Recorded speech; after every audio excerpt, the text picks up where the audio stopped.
When I think of following Christ in the heights and depths, I think of Paul's words in Philippians when he says, I want to know Jesus and the power of his resurrection and the fellowship of his suffering. I find it fascinating that Paul wanted both of those, and that, in fact, he had both of those. And it seems to me that the people who have walked in the most power and the most authority of God have known him in suffering. Both Paul and Peter were crucified. And there are sometimes or occasionally people who show up on the scene and seem to be graced by God with tremendous gifts of preaching or of healing. But if their life is not tested, and if they don't follow Jesus in suffering,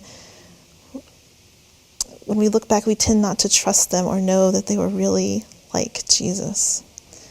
The people that we as Christians respect the most are people who have known Jesus and the fellowship of his sufferings. I think that there is sometimes a suffering or a dying to self that's lived out in faithfulness in the mundane things, because we all have a desire to be great. And just doing the small things day after day is a form of significant sacrifice.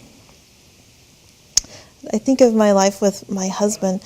I love him very much, and we have a lot of fun. We have a lot of ministry together, but 90% of what we do and communicate is very mundane. It's washing dishes, changing diapers, driving the children around. And yet if those things weren't done, there wouldn't be this trust that lays the ground for intimacy.